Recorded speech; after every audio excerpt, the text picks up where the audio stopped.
Mr. Couture, do you realize that not bad for an old man was 17 years ago? You're Wow, watching that's funny. Calf Kick That is funny. Sports UFC 68, I'm Podcast. not sure that there was a better atmosphere in combat sports history. What do you remember Yeah. from this night? Yeah, that was absolutely a standout fight for me, and one of the ones that I remember clearly. That last 10-second countdown, that crowd that night was on fire, and that echo will be in my head for the rest of my life. It was incredible.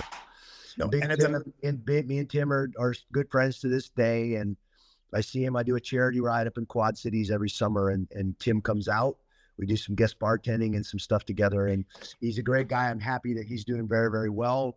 You know, he's recently married in the last couple of years. His hunting show online is doing very, very good. So very happy with the times I get to spend hanging out with Tim a little bit outside of punching each other in the face.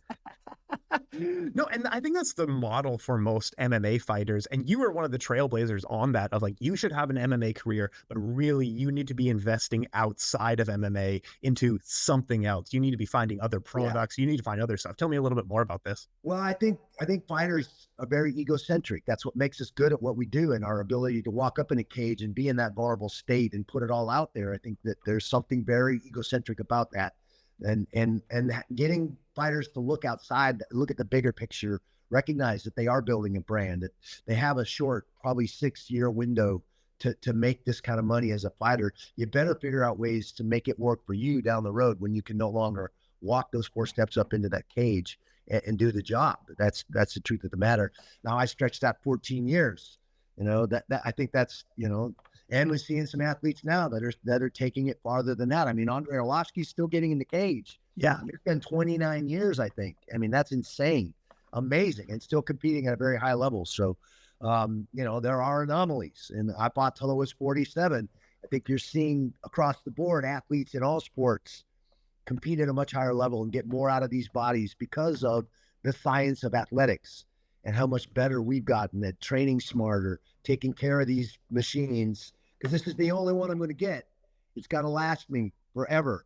So I better be putting good things in it, especially if I want it to run like a Ferrari, you know, and compete at a high level. So these are things I think a lot of athletes fail to recognize sometimes because we're so caught up in what we do.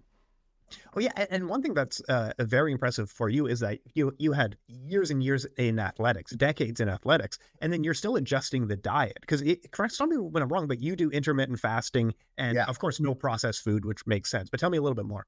Well, I realized how much I was getting away with, you know, training twice a day, 5 or 6 days a week as a professional fighter, as a professional athlete.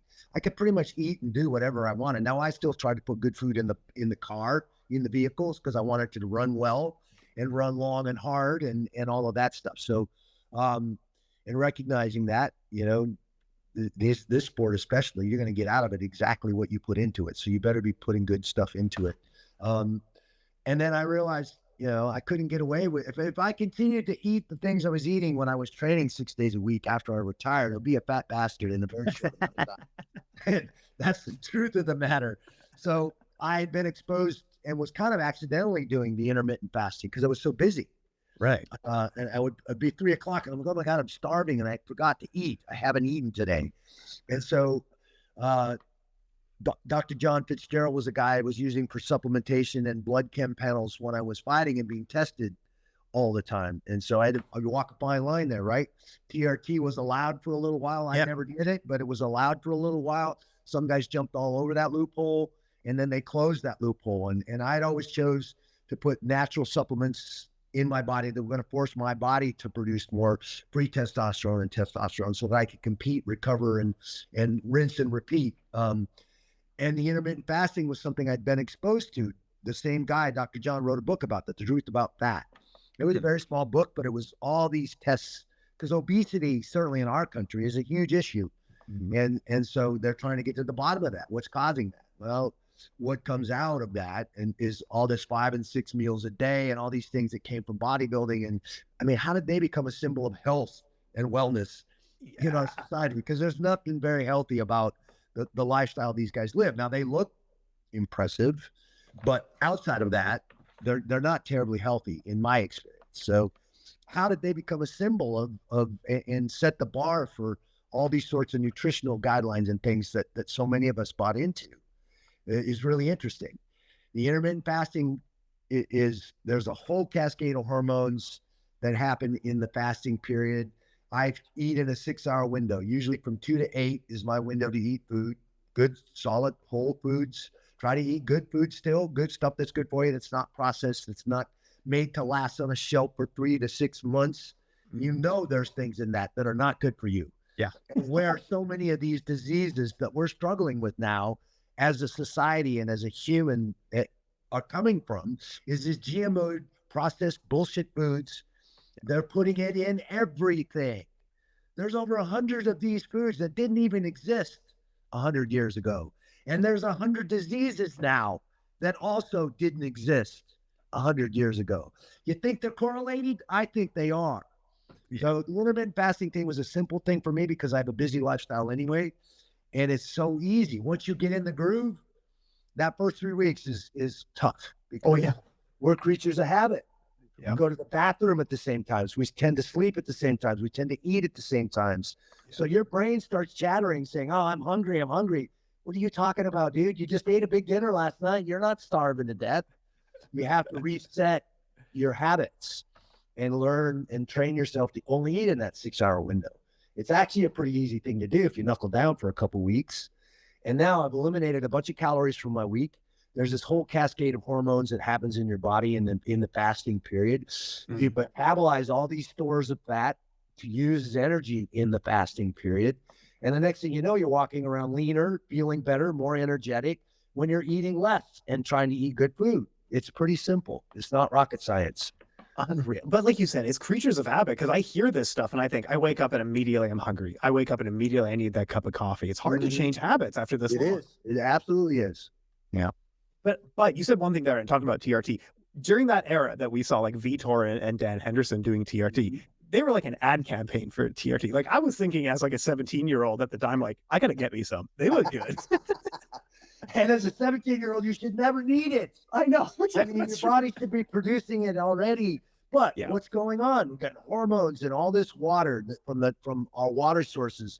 All those birth control pills and all of this stuff is leaching its way into our water system. There are these hormones in the milk, in the juice, and all this stuff that is changing the chemical makeup of males and females. Where's all this confusion coming from? Some of it is coming directly from our diets and what we're putting in our bodies. So that's the truth of the matter. So, I mean, there's something you really got to start reading labels now and spending some time in the store, because there is so much crap out there. And it's really, really concerning.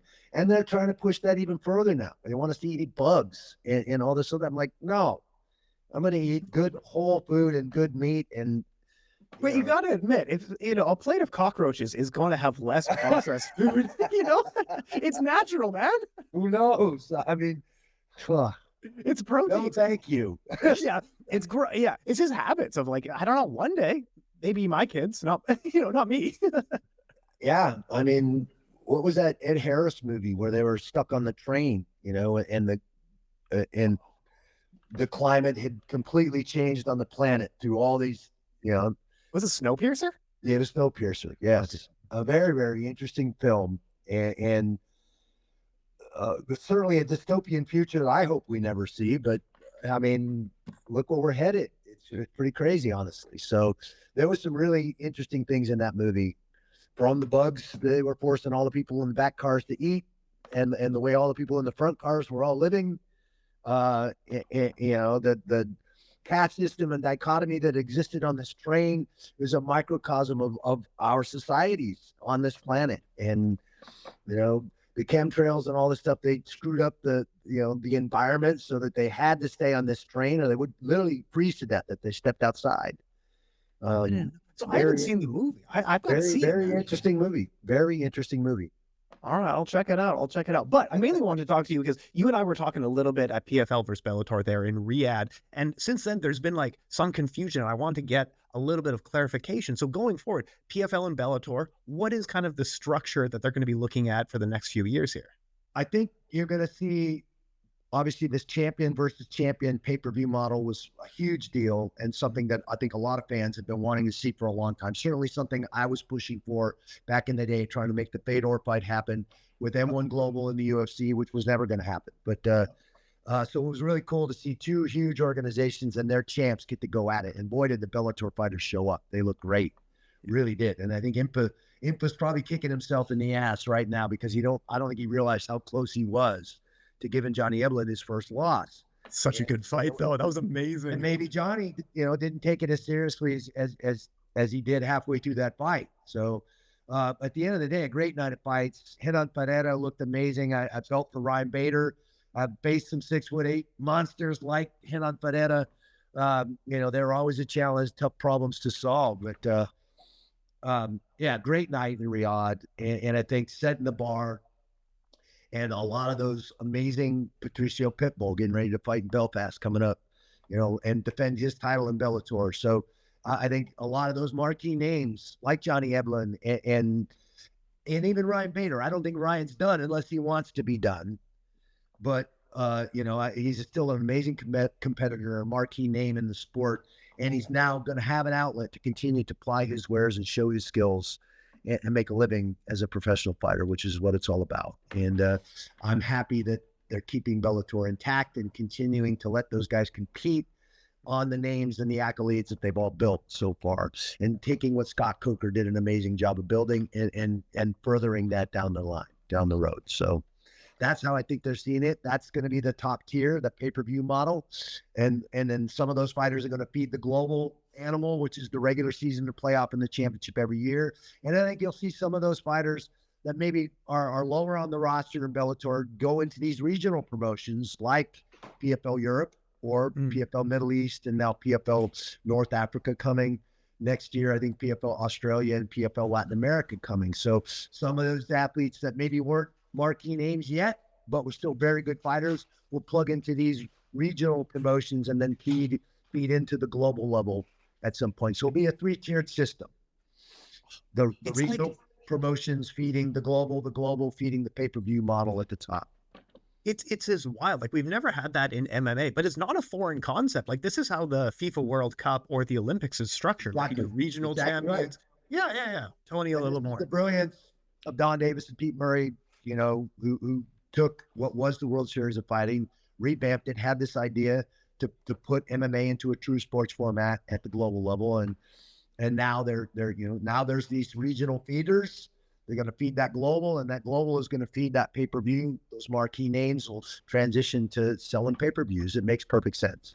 Oh, absolutely awesome. And we're seeing a lot of crossovers like Dakota Ditcheva, but I just got 2 minutes left. So yeah, I'm excited about Dakota. She's an exciting fighter and making her way into the featherweight division now at the global level after winning the PFL Europe last year, and just an exciting, amazing fighter to watch. The striking on display is really, really remarkable. And I love her attitude, everything she brings to the sport. She's awesome.